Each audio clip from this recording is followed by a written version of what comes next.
I wouldn't be doing what I do if I didn't like photography and didn't believe that it was a good thing. Photography can have immense power for good in the world. When you see a photograph, it shapes how you see the world. And when we're taking and sharing photographs, we're shaping how others see the world. That's power. But if we're not conscious of our power, if we're not responsible with that power, it can also do a lot of damage, more damage than potentially other mediums could do because of the indexicality of photography, which is that relationship to the truth. Hey, welcome to episode 358 of the Beginner Photography Podcast, brought to you by CloudSpot, your all-in-one solution to deliver and sell your photos online. I'm your host, Raymond Hatfield, and today we are chatting with Savannah Dodd about the ethics of taking photographs. Now, shout out to John Kenny for introducing me to Savannah's Photo Ethics podcast, even though at first I definitely thought, what are you trying to tell me here, John? But what I learned is that ethics really play a big part, a major part in photography, yet oftentimes it goes overlooked quite often, you know? And when I was in film school, I kind of saw this because there was this mindset that everybody had that you could just kind of get away with anything because you are making a movie, you know? And common sense just goes out the window when you get a bunch of people together with a camera. We needed a scene of, I don't know, a fire in a house, or we needed a scene where an actor runs across the freeway, or we needed a scene where in a dream an actor wakes up in their bed in the middle of a train track. That is actually a true story that had a very tragic ending. Not that I was a part of it, but again, I think it just reaches further than just myself. This is kind of a very common theme. But we as photographers often go about shooting with a similar mindset, and I'm guilty of it. But Savannah's Photo Ethics podcast, you know, which interviews other working photographers about just ethical decisions that they've had to make, but being able to look at them objectively really makes you ask yourself in a non-judgmental way, how much is a photo really worth? And I encourage everybody to give it a listen. And at the end of the episode, actually, Savannah has a challenge for you all to participate in. So stick around to the end. With that, let's go ahead and get on into this episode with Savannah Dodd. Savannah, I start real easy. I just want to know, when did you know that photography was going to play an important role in your life? I started really getting interested in photography when I sort of turned maybe 11 or 12. There was a community, actually, in the small town that I grew up in. There was a community competition for photography for children, and they gave you, you know, a disposable camera, and you went and collected photographs around the area. And I will never forget being asked to come to the podium it was like the front room at the Walmart. And I won first place, and it just blew my mind. I was so excited. And I think that was really my first sort of real feeling that, ooh, I like this, and maybe I'm okay at it.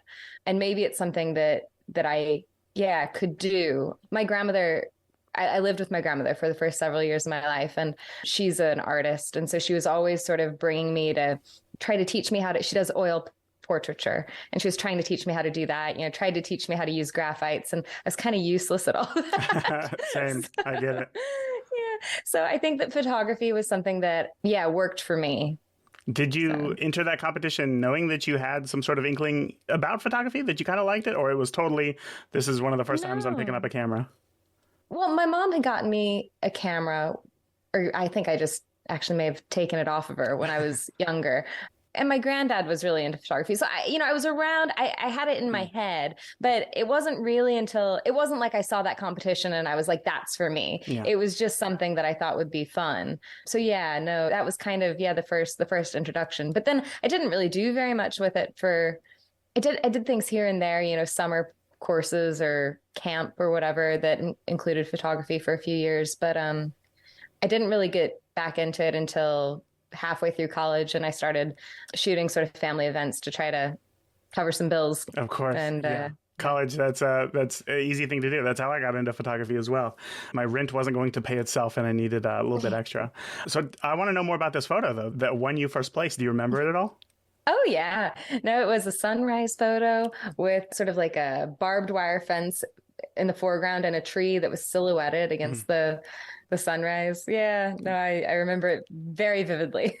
Do you remember taking that photo? I do. Okay, yeah. so walk me through, like, when you took the photo, did you know, like, this is going to be really good? Or did it feel a lot more reactionary? Like, oh, this might be nice. I didn't know that necessarily. I don't think I had enough experience to know that, what might work and what wouldn't work. But I thought it was pretty. The sunrise was pretty. And there are other photographs on that roll of film that I remember too. But my mom, it was one, I don't know, Saturday or Sunday morning, and my mom had gotten up early to drive me around, so For this photo competition. For this photo competition. Wow. Yeah. Yeah. That is awesome. It's always great to hear of parents, obviously, helping children with their interests and hobbies and stuff like that. That's something that I'm always working on with our kids. And I got to say, it's hard when you have no interest in whatever that thing is. So like my son is really it's not that I don't have any interest, but it's like he had been into coding for a little bit. And I was like, I don't know anything about this. So, but you try to be supportive, and I get that. That is fun. So at that point, you win this competition and you just feel great about yourself. You're like, wow, I took something that other people appreciate, and that is nice. Yeah. And then you said that there was kind of a block of time between then and college when you really started shooting. In that time, were you still, whenever you would take photos, I'm assuming that these were mostly just snapshots, no intention behind the photos. Is that right? Yeah, a mix. I did a day camp or something that involved photography, and you learned Photoshop and things. I think I did that twice. And, I took things that maybe I thought were more artistic or something. But I also, got my first point and shoot digital camera. This was what 2000, the noughties, so I don't know how to answer that, because I didn't really have much intention. I was taking sort of odds and ends here and there that I thought were okay. But I didn't do anything with them, and I didn't really know what my objective was behind it. So when did that change for you?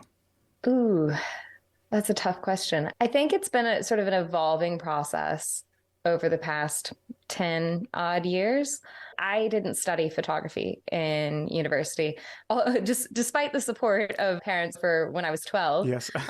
When you're looking at majors, photography is not something that's was not for me, something that was overly encouraged, which is a bit of a shame. I do sort of look back on that and regret a little bit that maybe I hadn't pursued that more, although that's a whole nother conversation, isn't it? I won't get into it. Should have, would have, could have. Yeah, of course. Yeah. But also, the merits of going to a photography course versus being self-taught, but so I went and studied anthropology, and I was very aware of visual anthropology, but there wasn't really a course for visual anthropology. There wasn't really a track that I could go down at the university that I was at. So it was I used photography in my undergraduate thesis, actually, but in a very cursory way. I was using it toward this piece of research, but I didn't really have my own understanding of how the photographs were working, why I was using photographs, how do they operate.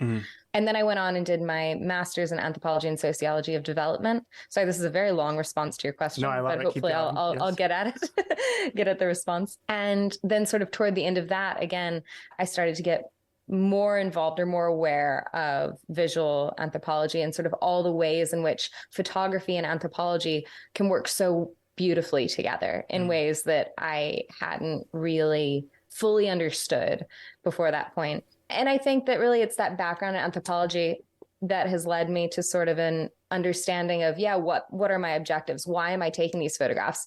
What is the potential impact of that? And how can I shape that impact towards something that is meaningful for the world and for myself? So today, or I guess I believe it was 2017, is when you founded the Photography Ethics Center. I want to know, was there an event? Was there a moment? Was there a photograph that kind of sparked this idea to help educate photographers on the ethics of photography? Yeah, absolutely. It's funny. I like to tell it sort of as a story of failure. Those are always the best stories. Yeah. I graduated from that master's program and I went to work for an NGO in Thailand. So I was living in Switzerland at the time.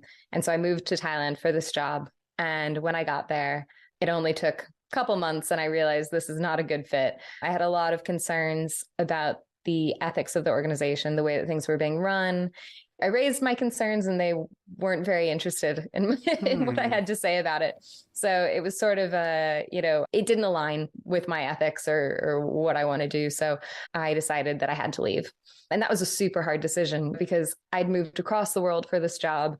And quitting it felt like I'd failed, like I had no. gone out on a limb and it didn't work out. And I think it really affected how I felt about myself. So I decided, because at that time, then he was my boyfriend, now he's my husband. He had moved over to Thailand as well because I'd gotten this job. So I was like, I dragged him over here. But anyway, he ended up getting and it didn't work out. Yeah. But he ended up getting a job. So we had to stay in Thailand for 3 or 4 more months after I quit. And I had to figure out how I wanted to spend that time because I didn't want to just feel sorry for myself. Yeah. So I decided that at that point that I really had an opportunity to throw myself into photography in a way that I hadn't previously. I think up until that point, photography was also a hobby and I also do this sometimes for money, sometimes not. It was always just an addendum to my life. It wasn't. And so I feel like at this point, I realized I've got an opportunity here. I've got time. And so I decided to start volunteering at photography galleries and photography festivals in the region. And that was a really amazing experience. I was having conversations with photographers from all over the world about lots of things and lots of different types of work. But again, I was fresh out of that master's program. So the ideas that were sort of percolating in my head at that point were about how do you get consent? Mm-hmm. How do you get access to these communities? Like, why do you do what you do? I was asking sort of all of these sort of quite probing questions. And I don't know if it was always very well received. But what I did find in that was that a lot of photographers that I spoke with weren't prepared to answer the questions because they hadn't really taken the time or given space to think about, well, yeah, what does my consent process look like? And does that make sense for me? Is that effective? Does that work for the type of work that I'm doing? Or I haven't really, how do I build relationships with people? Not only had they not maybe had the time or taken the time to invest in thinking about this, but I realized that anthropology provided me with a really specific set of skills to negotiate those conversations and to negotiate those relationships. And I realized that photographers don't have those skills a lot of times. That's something that I have just because I did that anthropology program. And it, as a consequence, really benefited my photography. But it's not something that's necessarily universal.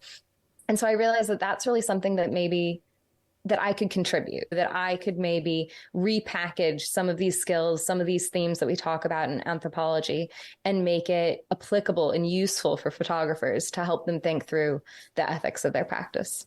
I see. Yeah, it's one of those things where, I never think I'm being unethical with my camera. And I don't know if any photographer thinks that at the forefront of their mind, but there are a lot of unethical photos taken. So there is kind of that like, well, what do we do about this? How do we determine what is ethical, what is not? So let's start there. Big question, but what is ethical photography?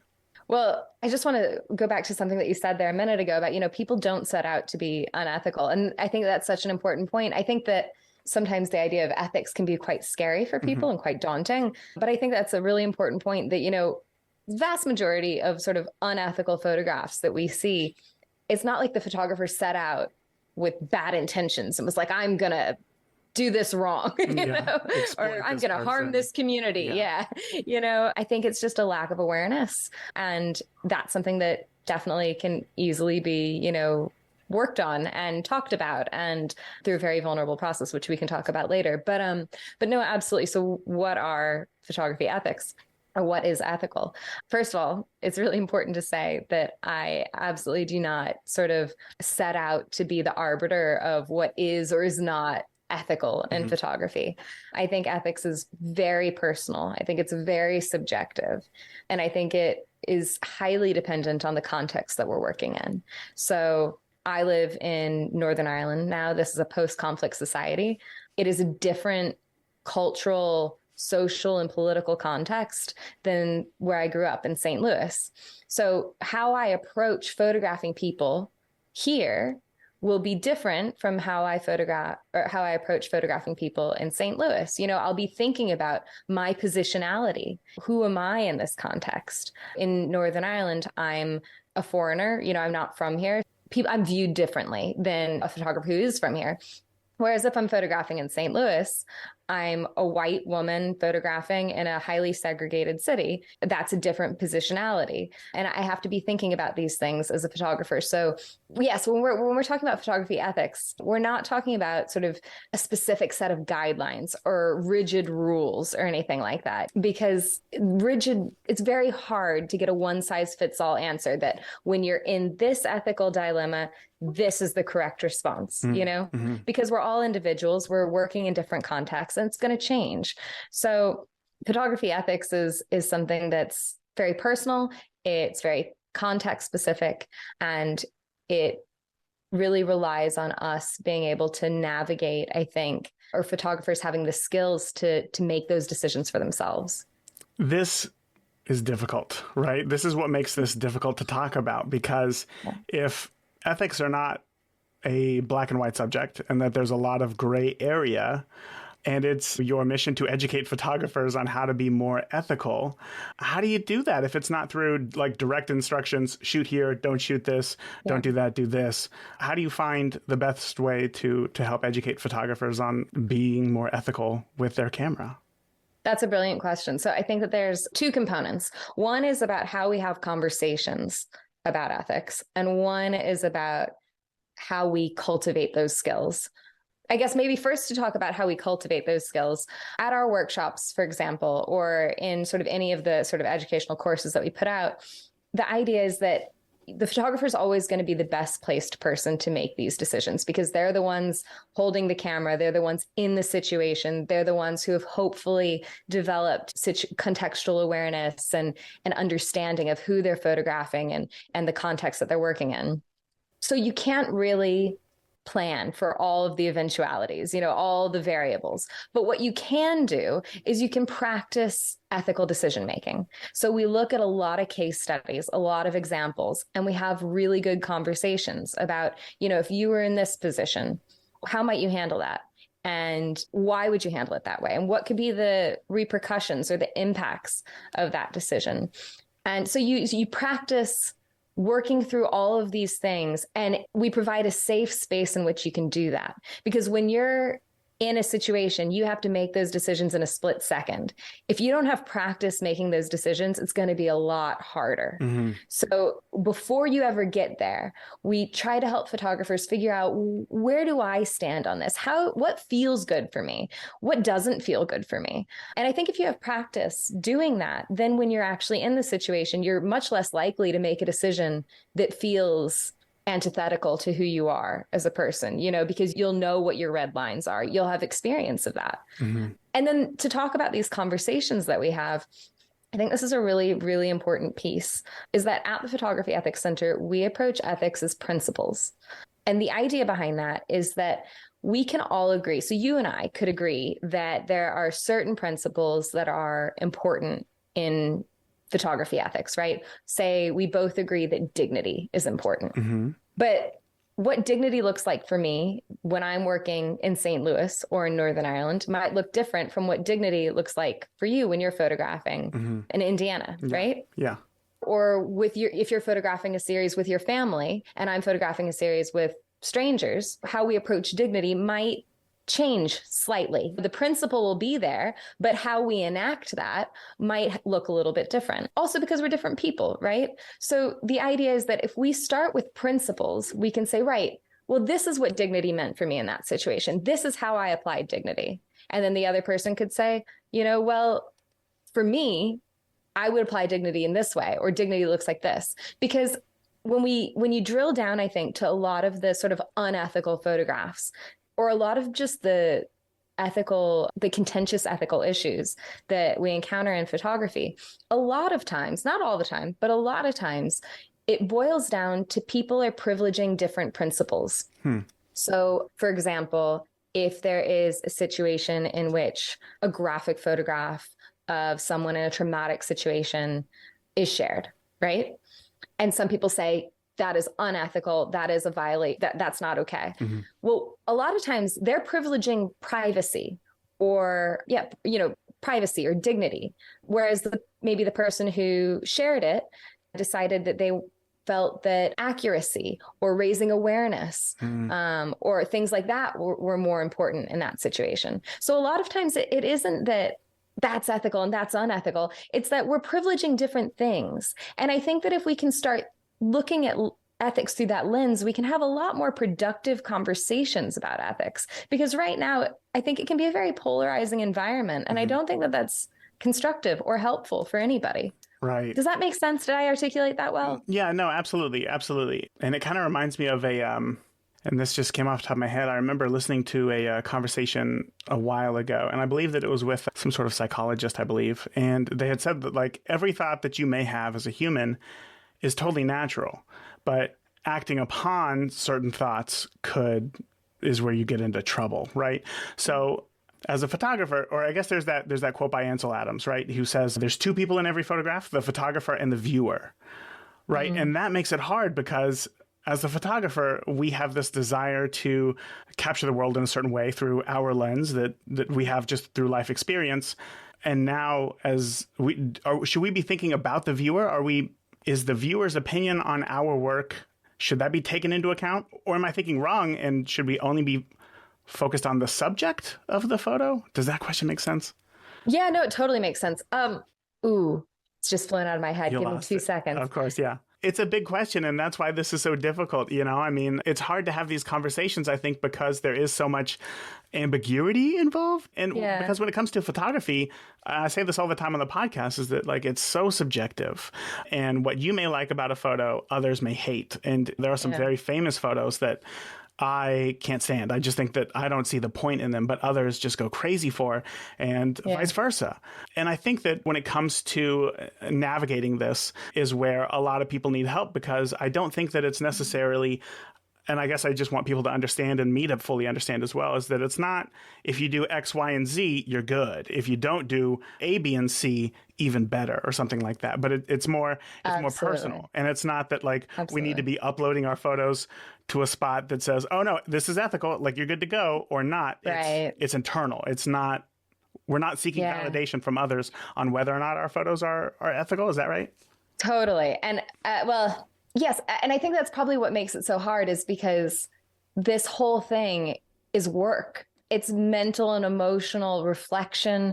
There's no easy way out to this, I don't think. You have to invest the time. You have to think about it. You have to, consider, what do you want your impact to be? How do you want your photographs to impact the world? This goes to one of the points that I wanted to make, because you were talking about the viewer and do we need to be thinking about the viewer?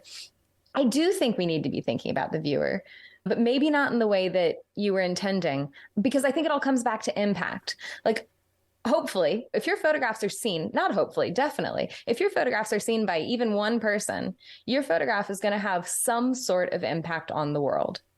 And I think that if we're not conscious about what kind of impact do I want this photograph to have, I think that we're sort of leaving it to chance, whatever impact it is, whereas I think if you think much more deliberately about what kind of impact do I want my photographs to have, I think it's a really important practice that we could all maybe practice more. Me too, definitely. I think about my Instagram. I don't think that hard about what I share on Instagram. I don't think necessarily about what the impact of those photographs could be. But those photographs on Instagram are just as impactful as the photographs we see in National Geographic. They shape us and they shape the way that we think about the world. And that comes to another point, and then a subsequent point that follows on that. But, you're talking about those judgments that we're making, and you said something about, I can't quite remember exactly what you said. Or should we focus on their opinion on it? It was about, when you have these impulses, you might have an impulse to take a photograph, right? Yeah. And you might think, oh, that would be a perfect shot. And maybe you take it. But there's a separate decision that's made when you decide to share it. And I think that that's an important point as well, that just because you took a great photograph doesn't mean it's destined or to be seen or needs to be seen. And I think that goes back to impact, thinking about, if I share this photograph, what kind of impact will that have? Will it have any impact? It'll have some impact. But thinking very carefully about that. And I guess when I'm talking about impact, I think I should clarify that a little bit, because so when we are looking at photographs, photographs shape how we see the world. Mm-hmm. And this, not to get too heavy into theory, but this has a lot to do with the processes through which photographs are made in a traditional sort of analog camera, right? Mm-hmm. We understand, if you think about a film camera, that there's a chemical reaction between the light bouncing off the subject and hitting the film, right? Yes. And so we think of photographs as being rooted in reality in a way that paintings or drawings are not rooted in reality, right? Mm-hmm. And so when we see photographs, we interpret them as having some sort of connection to the truth of what's out there in the world. Right. And I like to think about it as almost data points. So, for example, have you ever been to Ireland? Never. Okay. So if I share a photograph of a beach in Ireland, if you've never seen a beach in Ireland, that photograph is going to contribute to play a role in how you think about beaches in Ireland, right? Even if you have seen beaches in Ireland, you haven't seen all the beaches in Ireland, Sure. So all of these photographs that we take and share add sort of data points to how the viewer thinks about the world. Mm-hmm. Mm-hmm. And so that's why I think it's really important to think about impact, because we think about things like all the photographs we've seen in charity communications of maybe children in sub-Saharan Africa. We have so many data points that we can call up when you say that. I've never been to sub-Saharan Africa. I can already see a photo in my head. Exactly. But then you say, if I were to share a photograph of children in sub-Saharan Africa that fit our expectations, what is the impact of that? Mm. It's confirming our stereotypes or our biases, and it doesn't add anything new. So when I'm talking about impact, I'm talking about big impact. Yeah, impact people's recycling, impact, things like that, but also little impact, or not even little impact. It's very insidious impact, but it's maybe not as obvious, of just representation, how we think about people, how we think about places. So, okay, I'm really excited about this because I feel like we kind of live in a society where everything that we learn, like education, is very much a tutorial. Like, here's 1, 2, and 3. Whereas kind of the education that I had throughout high school was more like, here's some stuff to think about. What do you think about it? And I feel like that's what you're giving to me right now. And I haven't had this in a while. So this is very exciting, because again, as new photographers, it can be difficult to know. First of all, you just want to go out and shoot things, right? You just want to tell cool stories. Totally. And I remember back in the day when Flickr was like a much bigger and important platform than it is today, I had seen many photo essays or series of photos of homeless people. And I remember thinking to myself, and it comes to find out like it was an assignment from like many colleges to go out and try to not necessarily find somebody who's homeless, but find somebody who has an incredible life experience and showcase their story. And people just naturally gravitated towards homelessness. And in fact, today I was actually on the phone with somebody and I was excited about this conversation. So I kind of talked about this a bit. And I brought up how there was a lot of photos of homeless people. And I said this assignment from universities. And the first thing that he came up with was homeless people, right? So there's something within us that says these people have a lot of life experience, something that maybe we've never been through or maybe never will go through. And that's just where we go. But there are many ethical challenges within this as well. So this may be really deep, but can you kind of talk about like, why do we naturally gravitate towards these certain things, and maybe why we should question it before we go out there with a camera? That's a huge question. I apologize. No, it's a really good question. I actually have an example that I think will speak to this. So part of the reason why I brought up the example of sub-Saharan Africa is because I was photographing for a charity in rural southern Uganda, and I encountered an interesting situation that was a challenge to navigate, the ethics of it, because I was walking around a very, very small village with a community health worker who is Ugandan herself. And I had my camera because I was photographing for, the charity's communications and things. And we come up to a house and there were 2 children who were seated playing on the ground. They weren't wearing shoes. They had dust on their clothes and they were sitting under banana leaves. And the health worker says to me, "Oh, there's your photograph. You have to take that photograph. That's what you need." Mm-hmm, right. Mm-hmm. And I thought, this is not the type of photograph I want to take. But I also I wanted to value her role as expert of the community. I didn't want to make her feel bad by saying, no, that's not the photograph I want, or by not taking the photograph. She was trying to help me. Sure. So I took the photograph. I got consent from the parents, but I've never showed it because we do expect that. We expect that to be the winning photograph. That is the good photograph that we've seen. Sure. We've seen all these photographs, dramatic photographs, maybe of people experiencing homelessness, dramatic photographs. And we think, if I'm going to take a good photograph, well, that's the photograph I have to take because that's what a good photograph is, because that's what we've seen win. So I think that a lot of times we're replicating these expectations of what we think good photography is, what we think meaningful photography is. And a lot of times those expectations are very wrapped up with stereotyping and assumptions and tropes, and can be very othering as well. It's something other, it's something different. It's different from my lived experience. Therefore, it's more visual or more interesting. And I think another element to focusing on the experience of homelessness is that people in vulnerable positions like that are much easier to access, right? Vulnerability and people without power are easier to access than people with power a lot of times, So there's also that element of the hyper visual, or what we think of as being hyper visual experience of homelessness that I think is often gravitated to. But I think that when we're doing that, when we're looking for an assignment, we're looking for what should I focus on? What's my story? I think a really, really good question that you could ask yourself is, what do we learn? What do we learn from this photograph? Do we learn anything new, first of all? If the answer is no, that's a red flag, because you might be replicating stereotypes or tropes or relying on people's expectations.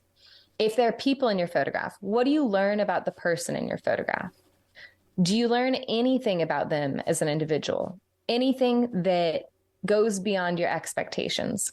If not, again, that could be a red flag that you're using them as a prop, as a stand-in for someone of their type, that it could be any person experiencing homelessness and it would be the same photograph. Do you know what I mean? I do, yeah. And there's so because much. You're not photographing them as an individual. Right. It could be anybody who's homeless just for the sheer fact that of their condition in life. Exactly. Whereas photographs, I think, that uphold a person's dignity as an individual, it might be somebody experiencing homelessness, but that's not the only thing you learn about them. Right. Yeah, it's like there's this desire to show the juxtaposition, I suppose, of like, well, we live like this because we live in a home and, we can always walk to the fridge, but this person doesn't have that. So therefore, the photo has to be finding trash or pulling a tarp over them just for some shelter or something. And we naturally look for like, what's the exact opposite of what we would expect for somebody, rather than perhaps what is their actual experience with homelessness, you think?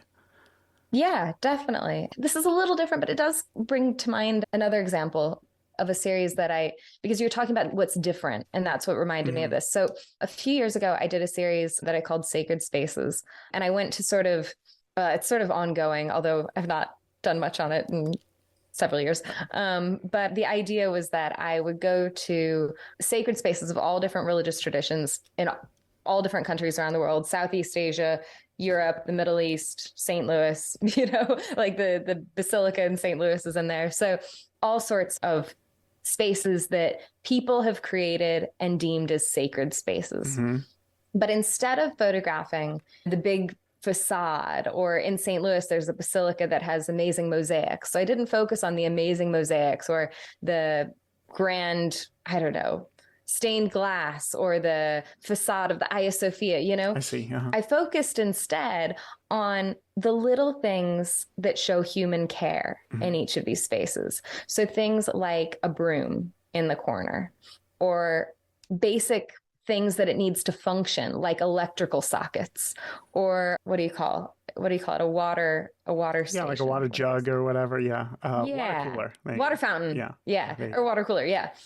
Or, a ladder that was used for maintenance. I focused on all these little things that are expected and that aren't different and that are, are needed in all of these, across all of these sacred spaces in vastly different contexts, vastly different religious traditions. But the connecting element is that human care. Mm-hmm. And I think that by focusing on something that made them similar instead of different, I think my objective was to try to, break down barriers or expectations or prejudices, if that makes any sense. Yeah, it does. And I want to play devil's advocate here real quick, because go for it. I've heard this question asked many a times on the Photo Ethics podcast, which is, am I the right person to take this photograph? So I want to know, what was it about this idea that made you think I'm the right person to take this photograph of these varying different religions?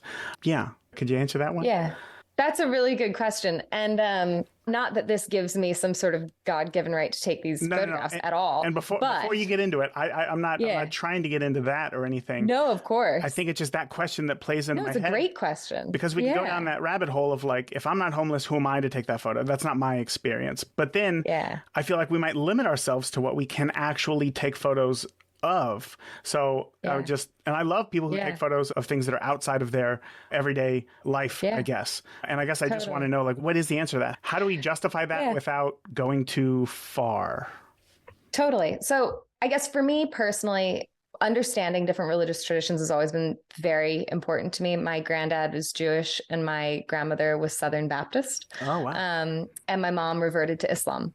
So there's a lot of religious traditions in my own family. I have a lot of experience in a lot of different religious traditions, and my double major in university was anthropology and world religions. Mm-hmm. So it's not saying that I have any more right to photograph these things, but that there was an underlying drive that was personal and that was relevant for me and that was meaningful to me that sort of spurred me to undertake this series. It's not saying that you have to necessarily have a personal connection to whatever you're photographing, I don't think that you do necessarily need to have a personal connection. But I think that it is helpful if you know why you're doing it. So my objective with that series was to break down barriers, right? I've seen barriers in my own family related to religion. And so the idea of moving past these barriers and being accepting of all religions, understanding that all religions are aiming toward a similar goal. It's the similarities between them that has always drawn me. And that was my objective with the series.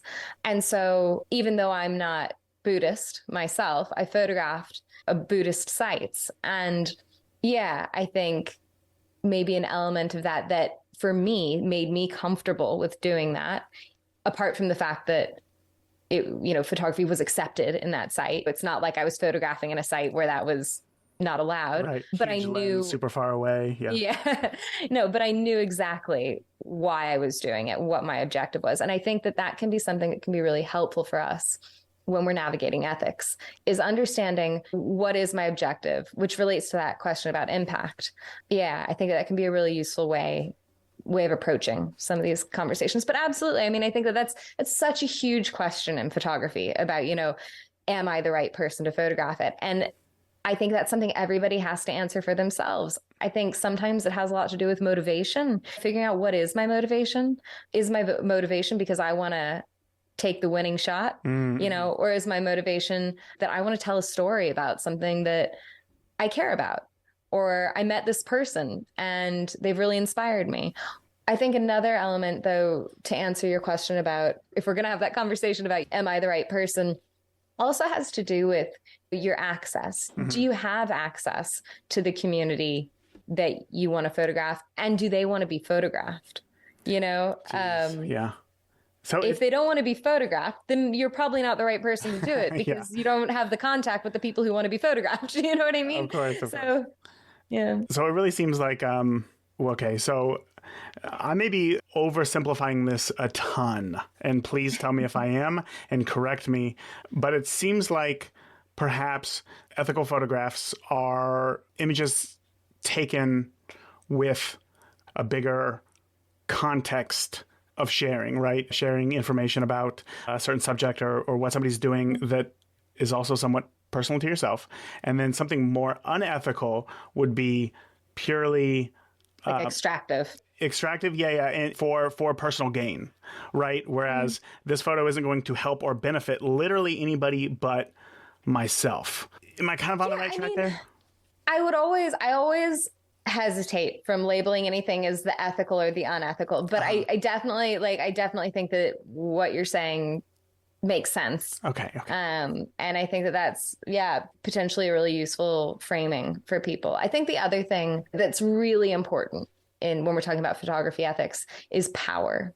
I really think that all of these conversations boil down to power, because we have immense power when we take photographs. We were talking earlier about when you see a photograph, it shapes how you see the world. And when we're taking and sharing photographs, we're shaping how others see the world. That's power. We have power to mediate people's access to things that they might not otherwise see. We also have power to determine how the things that we photograph are going to be represented to others. And I think being really conscious and really aware that we hold a lot of power as image makers. And I think photography, like, I wouldn't be doing what I do if I didn't like photography and didn't believe that it was a good thing. You know what I mean? Right.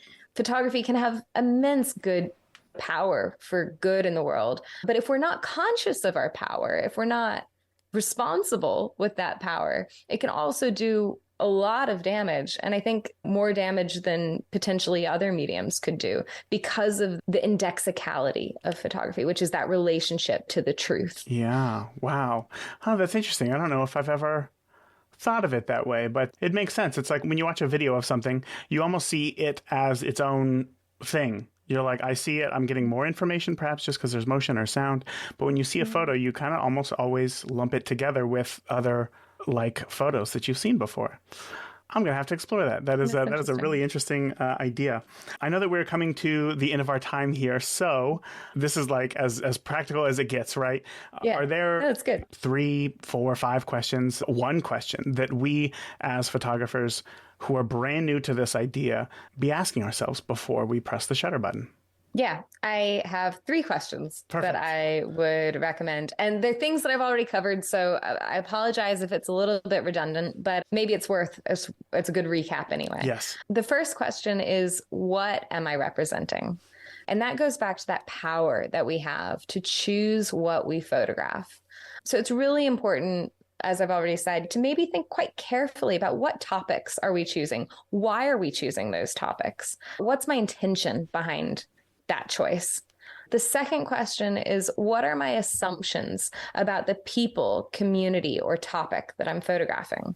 So this is something that maybe we didn't cover so much explicitly, but we all have assumptions about people and places in the world, right? Yeah. Sub-Saharan children. Yeah, absolutely. Exactly. We've got assumptions that are all tied up in ideas of gender and race and class. And these are really hard to unpack. But I think that I talk a lot about vulnerability. I haven't talked that much about vulnerability today, but I think part of that process is being really vulnerable and really honest with yourself about what are my assumptions? What assumptions do I carry? Because if you don't take that moment to take stock, you risk replicating those assumptions in your photographs. And that can be detrimental for the communities that you're photographing. So if you don't identify your assumptions, then you can't challenge them. Whereas if you identify your assumptions, you can actively consider that when you're taking photographs or when you're editing a group of photographs, to say which photographs you want to share with the world. You can use those assumptions to invert them, to challenge them, to help the viewers learn something new that challenges their assumptions. Wow. Does that make sense? Yeah, no, 100%. Okay. That is so powerful. Yes. Good. And then the third point is something that I already said, which is to encourage people to maybe think about, what will the viewer learn about the people, communities, or topic from my photographs? So again, does the viewer learn anything new, or does your photograph just reflect their expectations? Does the viewer learn anything about the individual, or does your photograph reproduce stereotypes? Are they just a stand-in for anybody? Why is it that person who's pictured? What's the value of that? And that all really, goes back to thinking about impact of photographs as well. So hopefully that was a useful summary. Oh my gosh, Savannah. Yeah, absolutely. Those are three questions that I'm going to keep in the back of my head while, I keep the camera to my face and take photos going forward, because I think as I've had, as I continue in this path of photography, and now that I've transitioned out of weddings and I'm shooting a lot more personal work than I was before, I feel like I sometimes walk into a scene and I still have that same mindset of when I'm at a wedding, right? Like, I'm paid to be here. I can kind of shoot whatever I want and whatever. It's whatever. But going into the real world and thinking about what I want to share with the world, that's definitely going to help. So again, Savannah, I really appreciate you coming on today and sharing everything that you have with all of our listeners.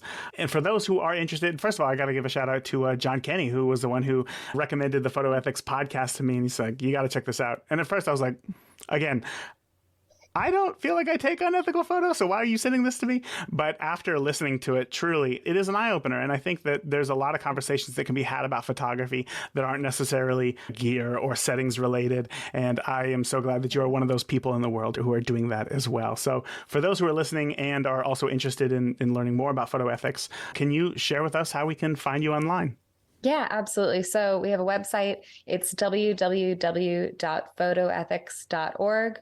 We're also on social media. We're on Twitter at photoethics and on Instagram at photoethics center. I should note that center is spelled in the British way, CENTRE. Yeah, so those are we're also on YouTube, but you'll find all that on the website. Perfect. Savannah, again, thank you so much for coming on and sharing everything that you did today. Absolutely. Thanks so much for having me. I love when things that I know I don't know are brought to my attention, because I like to be prepared somewhat, and I like to be well informed, and hearing more about how photographers make these decisions, these ethical decisions, is super cool. And again, I encourage you to check out Savannah's podcast. But I want to share with you three big takeaways from this episode with Savannah. The first one is that you need to ask yourself, what is my objective with this photograph? To know what is the point of the photograph. This is the question that you ask yourself after you ask yourself, what is the story I'm trying to tell, right? So that's always the first question that you ask. What is the story I'm trying to tell? And then what is the objective of this photograph? Because when you can get clear on what you want and what you're willing to do or not do, then you're going to have a clear vision on how to capture that shot. Second takeaway was just having a larger view of what you want your legacy to be. When you think of the world's great photographers, we often think of the images that they produce and not themselves as people. But imagine just for a second, if Ansel Adams he is this amazing nature photographer, but what if he just recklessly cut down trees to put his camera in the right spot, or would, set campfires right next to dry bush, but then never put them out the next day, or would scare animals just to get them moving through his frame. Not that any of that is true, but knowing that would really change your perception of the artist past their art. So think large view of what you want your legacy to be. And then the third takeaway is that there are no ethics police, except for, of course, collectively the entire internet. But you have to be the one to decide what you believe is ethical. And believe it or not, this sounds crazy to say, but right and wrong is fluid, and it changes over time and depending on different conditions. When you were a kid, you could just run around naked and people would laugh and say, oh, that's so cute. And there was nothing wrong with that. When you're an adult, you're going to go to jail because that is wrong, and maybe that's a weak example, but again, only you can decide what is ethical for yourself.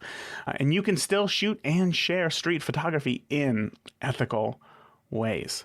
Now, at the beginning of this episode, I mentioned that Savannah had a challenge for you. Now, if you go to her website, photoethics.org, she has info and questions to ask yourselves that will help you build your own photographer's statement of ethics that you can then post on your website, or just print it up and put it in your camera bag. Remind yourself every time you go out and shoot. The statement of ethics can set an example for others. It can encourage transparency and fosters accountability in your own work. All of those are good things to have. Now, there's a link in the show notes of this episode to learn more about the statement of ethics, and I encourage you to check it out.